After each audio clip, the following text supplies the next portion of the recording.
Hi, I'm Alan Phillips with Implementation Specialist, and we're going to talk today about how a dashboard might benefit, whether it be your project managers, your estimators, your salespeople, even some of the stuff in accounting, things that where you can quick and easily get visual cues as to what's going on with your system.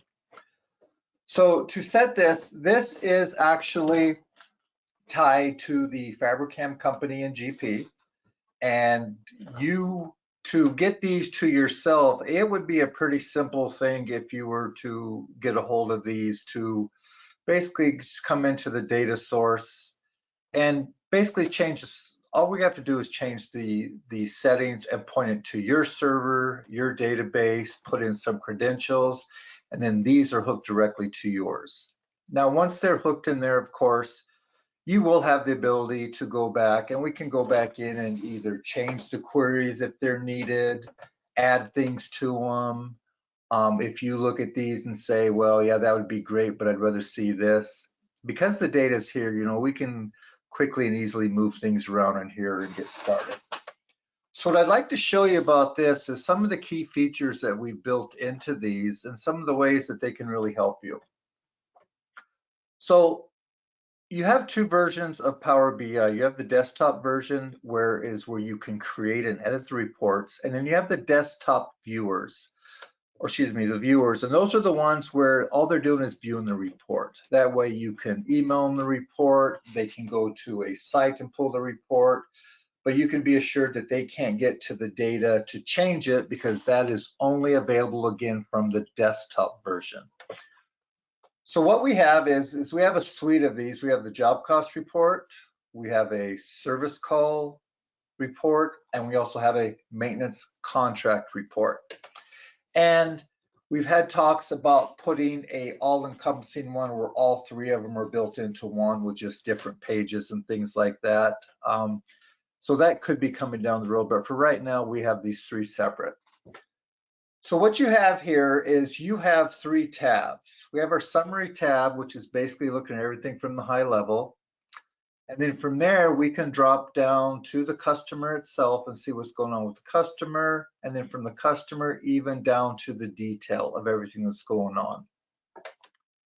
Now, there's two things that I want to point out. So your filters are available to be dynamic here, where they're actually on the screen.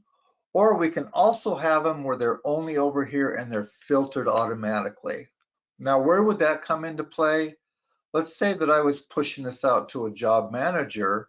I might just say that I'm going to do Annie here, and I would have it filtered over here in the filter section so that she could not select Andy or vice versa. So basically this allows that we can now, by doing that, Annie can only see the jobs where Annie is a project manager. She can only see the data and the numbers dealing with the projects she manages, where if I change this to Andy, everything changes to Andy, or I select both and everything is there. So again, you've got a lot of different things going on here that you're able to do interactively here on the screen or over here in the background. So that it's a preference on what the customer themselves wants to see. So two things to show here that we'll start off with is on a report like this, you have the job. Well, I want to see the job information, but let's say that I want to get a little more detailed into it. You can actually highlight here on a job. By doing a right click, you get a drill through. Now in this case, the drill through is saying, I want to see the detail of this. So when I click this detail button, it's going to take me to the detail tab, open it up, and show me everything just for that particular job. I can quickly go back to the summary page. I can come down and I can look at a different one. And again, anytime you see a drill through, you're able to get down. Well, this time, maybe I just want to go to the customer level. So by going to the customer level, I see it from the customer standpoint. So now I know that that's what this job did with this particular customer. What's nice is any graph you have or any table you have, if you right click on it, you can see a drill through, means that you can go down to another layer. And again, it takes you right to it. Now, why do a lot of people think that that's cool and a lot of people think it don't? Think about it this way. If I was right on the customer tab, and let's say that customer was set to Illinois Hospital, and I was like, you know what, I want to go look at someone else. Well, I could go to the filter and I could go in and I could start searching for it. I could come up here, I could export the data, but basically is what the way we've set these up with the drill backs is one easy click and it takes you all the way back to where you need to be and as far detailed as you want to be. Now, the other thing that I'd like to look at is there's also a couple fields on here that are also really nice. So when we built these, you know, you have each of these represents something different at the top here by a color. Then we have dollar amounts in here. Now you can take these dollar amounts and these dollar amounts the way they're built over here. There's just different groupings. We're telling it to look at this 500,000 at a time, or in this one, we're telling to look at 1,000 at a time. You can get as minute as you want or as detailed as you want. Now I'm going to hide this for just a second so that I can show you this next part here. The next part is you don't always get a drill through. Now, because this is a division, and as you see, I don't have a division on my tab here, the drill throughs have to have something in common. So from a summary to a customer, you can see here that we have the customer information and the detailed information. From a customer, when we get to this page, you can see we only have the customer and the job. So the detail is the lowest thing down that we can go. But when you right click on some of these, as you can see here, I can highlight it easily, excuse me, and see exactly what that is. So that's 634,000 or 614,000. Now you might say, well, okay, that's nice data, but I want to see more of that. Well, by right clicking here, I can go down to analyze. So what this is going to tell me is find where the distribution is different. That brings up a whole other filter page here. So what this is telling me is from this one thing, I can look here and say that these three jobs or these three divisions are being compared between New Berlin, St. Francis, and Coude. And as I click in each one, it should dynamically change what we see here. You'll also see up here at the top, it's telling us that New Berlin is making up 41% of the records, St. Francis 23, and Coude with 11%. That's of the contract earned. Now, the more you go down into it is every place there's a place to analyze it, it will automatically analyze it for you. Here by zip code versus by city, well, if you have multiple cities in one zip code, you would see more, of course. But as we scroll down, we can then see that we can get down to the salesperson. And again, each time we click on one, it dynamically shows us what's going on. It looks to be like Coude doesn't have any information in here. We could come down to the rate class. If you've got things with locals, with things like that, you can see where is everything coming from. You know, are we doing most of our work in the Milwaukee local, in the Cook County local, in no local? And again, you have the same information at the top here. So this comparison goes down based on everything that's in the table that's making this up, whether it be the estimator, right down to the tax schedules, the manager themselves, job addresses, etc. So think about the data that you would put into report and then what you can then come back and analyze against. Now, those are just quick analyzing right from the screen here. And again, that can be done at different levels. Now, one of the things I want to also show you is we also have what's called a slicer. So what's the difference between a slicer and a filter? So in a slicer here, or excuse me, in a filter here, I actually have to open up a tab, click a job, and then come back, and maybe come back in here and click something else. I have to do a few clicks to get all the data I want.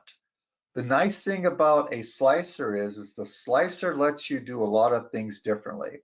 And let me show you what I mean by that. So in visualizations, the tool here is called a slicer. Now, anyone who's used Power Pivot tables and things like that, you'll get a good idea of what a slicer does. So I clicked the wrong button there. So what I want to do is you're going to highlight here, and I'm going to push the slicer over to there. Now, I'm going to right now show you that by doing it this way, I could actually eliminate the manager up here if I was to come back and actually pull the manager over. So when I pull the manager over, it then gives me my fields here. So now I've got Andy and I got Ann. And I can just quickly bounce back and forth because of the way they're laid out. Well, let's also say that I want the job information as well. So if I come back over here, I could take another slicer and just bring the job number over. Once I bring the job number over, the same type of thing. I can just quickly come in here. There's no drop downs. There's different things like that. What's nice is these can be interactive and they can also be done differently. So here on this one is I'm going to actually remove this and I'm going to redo it this way so that I can actually show what I wanted to quite a bit easier. Okay. So let's clear the job. So now we have everything up here again. But you'll see here right now that if I go to the next page and the next page, you would think, well, why would I want to do that if I have to recreate them on every page? Well, we don't have to do that. With the slicer, we can actually come up to the view and we could say sync slicers. That thing gives us a thing here. So what I want to do now is I want to say that I want the job number to be available on the summary page, the customer, and the detail. So this column here is how it syncs. This column here is whether it's visible or not. By clicking these two now if I go to the customer page, they're automatically added over here based on the same information we had here. So it's the same type of dynamic link as a drill back does, only by doing it here, you can then go to the 3 tabs and everything lines up. I can do the same thing with here. I'm going to take this and make this available on all 3. So then whether I filter by up here or I filter by down here, I have different options. Now, some people would say, well, that's nice, but I don't like the way it looks maybe. Well, we can look at that too. So we have a format tab, and under general format, most of the default vertical is horizontal is vertical. So if I take the job number one, I want to take that and I want to make this a horizontal one. Well, you'll see that it immediately comes, and what does it look like to you? To me, it looks like a calendar. It automatically puts everything responsive. But the other things it does is I can now have selection controls. I can make these a single pick. So it's one pick at a time. I could quickly go across. I can quickly come down. And you'll notice that while I'm doing that, the manager itself changes as well. I can make these to where they're not a single select, where they're a multiple select. I can have it or I have my save all button. I can do it like that and see everything. I can do it like this, and of course by doing that I'm unclicking. So this is also a place now I can do it where this is my multiple selection. So again, quick and easily, you can make things like that happen. There's other things you can do as you keep scrolling down in there is the slicer header. I can change the text on it. I can make the font family different. I can show summary. You have all the same type of information that you would normally have when it comes to color coding and different things like that. One of the other things that is really nice about this from say a job part is by going into here, and let's say we get down to this level. Okay, so this is our customer, here's our job. You'll now see that because we have it by our, sorry, we get down here to the job itself, you'll see now the same type of thing. We have the breakouts. Okay, so if I want to again look in there, there's telling me there's nothing to analyze. I'm at the lowest level it could be. If I come over here and I highlight one of these, okay, now I can analyze. So let's see what just by analyzing by there is. And it tells you there's nothing to analyze because this is based on the actual cost. Well, you can't analyze the actual cost against anything because, of course, it is what it is. Now, you can come in here, each one of these, the minute you come down and check any of these buttons, the report is interactive and looks at everything here. What's also nice is you're asking yourself, well, what really is this data? You can quickly come over here to the left and you can see the data. So this is showing me the data by job cost. It's showing me all the information I'm bringing into the tables. It's showing me the detail from the cost code section. And it's also giving me my customer information. And if you still want to know how three of these interact with each other, you can come over here. You can look at this right here. This right here will then tell you everything that's hooked. So this is basically showing you your joins, your Groupons, whether they're inner, whether they're outer, whether they're apple for apple. All those different type of things can happen right here. Now, the last thing I want to talk about, and I don't have a good example to show you here, and I apologize for that. I just couldn't get what I wanted, but I just want to talk about something that's new in Power BI. It's called a key influencer visualization. Now, what is a key influencer? A key influencer helps you understand some of the factors that are driving the metrics that you're looking at. It is actually using AI, artificial intelligence, that's baked into it, that will look at something and can tell you what your chances are.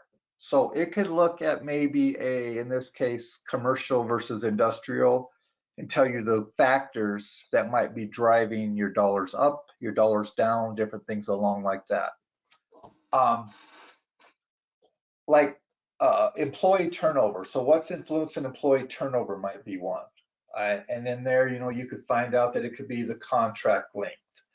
It might be the commute time going back and forth. But the key thing is key influencers are really good because you can see what factors affect what's being analyzed.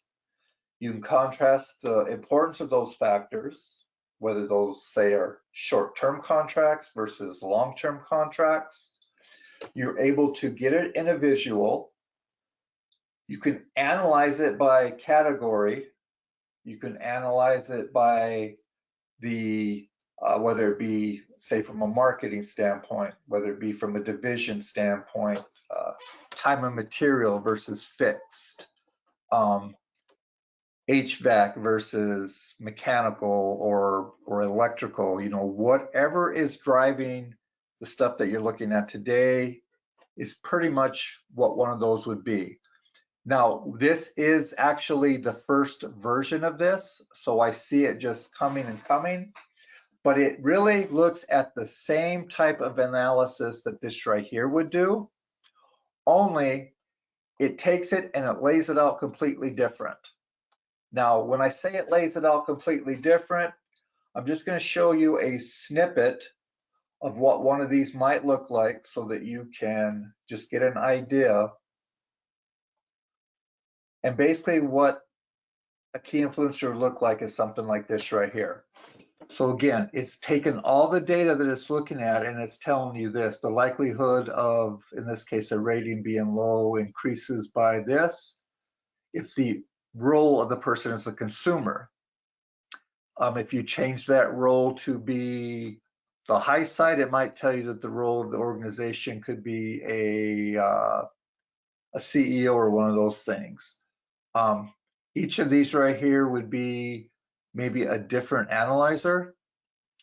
So the key is that just like any of the stuff with D365, with whether it be Power BI, whether it be CRM, whether it be some of the new dynamic stuff coming down the pike, you're going to start to see more and more analytics or artificial intelligence built into these. And that's just my opinion from what I've seen in the growth of the industry. But again, if you are interested in any of these reports, and again, job cost, service, and or maintenance contracts, or all three, contact your sales rep and they can hook you up with a time and place that we can actually get on, show you how to hook them up, do a brief tutorial of it, or anything else there is that you would like to see or talk about. At this time, I'd like to open it up and ask if there's any questions, if there's anything, and then give Judy one last chance to do a pitch for GPUC in 2 weeks. And keep in mind, besides the IS staff that we have there, we will have plenty of different vendors, plenty of different ISVs, from Key to Act to Green Shades. And Judy, you can take it from here. Thank you. Oh, thank you, Alan. I just love these reports. I had no idea you could do this stuff with the slicers. I love that. That's going to be on my next demos of this Power BI series that I do. So I absolutely love it. Yes, and you are right. We do have we have sponsors coming, flying into Fargo. Some are virtual and will do their presentations remotely. Others will do them live in the Fargo campus. So we highly invite you to come, and the sessions are recorded, and you do have all this information for the following 3 months. And the Key to Act days are going to be phenomenal. Just the presentations. I've already had a peek at some of the, well, I know the titles, I have those, but a peek at some of the PowerPoints, and I'm like, wow, this is what you guys are talking about. I'm so excited. So come, and if you aren't registered, please go out to the website, register, or send us an email, and we'll make sure that you do get registered. We do have individual registrations, or you can, as a corporate registration, you can register everybody in your company. And we do already have, there's not a limit to how many customers can attend, how many people on your staff can attend. So once you're under a corporate registration. So there is one company that has, I think there's about 49 people coming. So it's they're just very excited and want to continue learning. So let us know if there's more staff you want to have registered, and any questions you guys have for us. I don't see any in the chat or in the question pane. So at this point, I'd love to thank you for attending today. It's just been phenomenal knowledge that is being shared here. And Alan, thank you so much for all you do and sharing these reports with us. We really appreciate it. Okay, thank you. Have a great day, everyone.